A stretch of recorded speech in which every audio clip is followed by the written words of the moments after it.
A ver, ¿qué pasa cuando un fármaco que se diseñó para una cosa de repente parece que funciona para otra completamente distinta? Hoy vamos a ver un caso de estos que te dejan pensando. La semaglutida. Sí, esa que es súper conocida para tratar la diabetes tipo 2 y la obesidad, pues ahora se está probando en personas con diabetes tipo 1. Vamos a desgranar por qué esto es tan importante.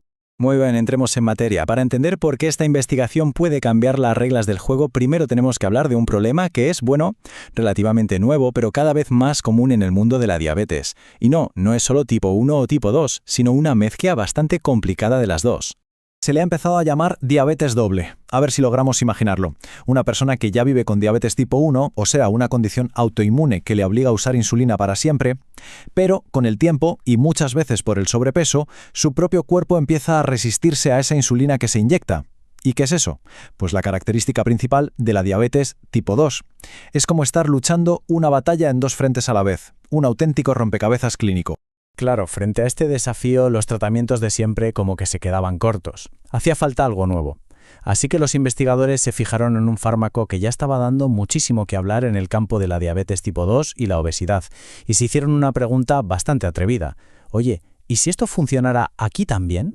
Y ese fármaco, como ya adelantábamos, es la semaglutida. Seguramente el nombre suena, ¿verdad? Es que es un medicamento súper potente para la diabetes tipo 2 y para perder peso. Su éxito en esos campos es innegable. La gran pregunta era si ese doble poder, controlar el azúcar y ayudar a bajar de peso, podría ser justo la pieza que faltaba para ayudar a los pacientes atrapados en esa diabetes doble. Y para responder esa pregunta, los científicos fueron increíblemente rigurosos. Este esquema, que parece un poco lioso, en realidad nos muestra el filtro que aplicaron. Empezaron con más de 250 estudios posibles, y después de quitar los que no eran relevantes, los que estaban duplicados o los que no tenían suficiente calidad, ¿saben con cuántos se quedaron? Solo 8. 8 estudios de altísima calidad. Esto nos dice que solo usaron la mejor evidencia que tenían a su alcance. El método que usaron se llama metaanálisis. Pensemos en ello como el estudio de estudios. O sea, en lugar de confiar en lo que dice un solo estudio con un grupito de pacientes, lo que hacen es juntar los datos de todos los estudios buenos. Al combinar toda esa información, la conclusión a la que llegan es muchísimo más fuerte y fiable.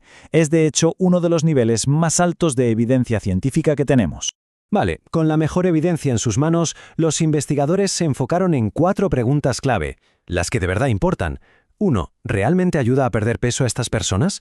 2. ¿Mejora el control del azúcar a largo plazo? 3. Y esta es crucial, ¿consigue que los pacientes necesiten menos insulina? Y por último, la pregunta que nunca puede faltar, ¿cuáles son los efectos secundarios? ¿Cuál es el precio a pagar? Y ahora sí, vamos a lo interesante. ¿Qué encontraron al juntar los datos de esos 8 estudios de élite? Pues los resultados fueron bastante claros, la verdad. Vamos a verlos uno por uno. El primer hallazgo tiene que ver con la pérdida de peso, y los resultados fueron, ¡wow!, contundentes. Y ojo, no fue una pérdida de peso de un día para otro, sino que fue progresiva. Como vemos aquí, a los 3 meses ya habían perdido un 3,27% de su peso. A los 6 meses, esa cifra casi se había duplicado, llegando al 6,53%. Y al cabo del año, los pacientes habían perdido de media un impresionante 7,6% de su peso corporal. O sea, el efecto no solo se mantuvo, sino que fue a más con el tiempo. Este gráfico, que se llama diagrama de bosque o forest plot, puede parecer súper técnico, pero la idea es bastante simple. Cada línea horizontal es uno de los estudios, y lo importante es que casi todas las líneas y el rombo del final están a la izquierda de la línea del medio. En este tipo de gráficos, eso significa que el efecto es consistente. Vamos, que todos los estudios apuntan en la misma dirección. Confirman que la pérdida de peso a los 12 meses fue real y significativa. No fue una casualidad. El segundo hallazgo clave fue sobre el control del azúcar. Para medirlo se usa un marcador que se llama hemoglobina glicosilada, o HbA1c, que es como una media del azúcar de los últimos 3 meses. Y aquí también muy buenas noticias. Hubo una reducción constante. A los 3 meses bajó un 0,54%, se mantuvo más o menos igual a los 6 meses y llegó a un 0,60% de reducción al año. Una mejora así de sostenida es de verdad lo que siempre se busca en el manejo de la diabetes. Y una vez más, el diagrama de bosque nos confirma que esto no fue flor de un día. Miren cómo la mayoría de los estudios y el resultado combinado, que es ese rombo, se van hacia el lado de la reducción. Esto nos dice que la mejora en el control del azúcar no fue algo que se vio en un solo estudio, sino una tendencia súper clara en toda la evidencia que se analizó. Bueno, hasta aquí todo suena genial, pérdida de peso y mejor control del azúcar. La pregunta del millón es, ¿se tradujo todo esto en que los pacientes necesitaran pincharse menos insulina, que al final esa es la gran carga del día a día en la diabetes tipo 1? Pues aquí es donde la cosa se puso interesante. Aquí vemos algo que sorprende, la verdad. El gráfico muestra que a los 3 y 6 meses los pacientes sí lograron reducir un poquito su dosis diaria de insulina.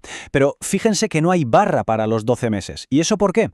Pues porque a ese punto la reducción ya no era estadísticamente significativa, se había desvanecido. Este hallazgo sugiere que el beneficio de necesitar menos insulina podría ser solo algo temporal.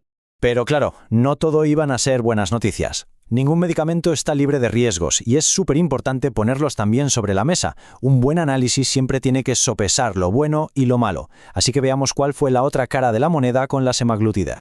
Este cuadro nos da el balance perfecto. En la columna de los beneficios, pérdida de peso y mejor control del azúcar, como ya hemos visto. En la de las consideraciones, problemas gastrointestinales que fueron bastante comunes, también un riesgo de hipoglucemia, o sea, de bajadas de azúcar. Y por último, un riesgo raro pero muy serio llamado cetosis euglucémica.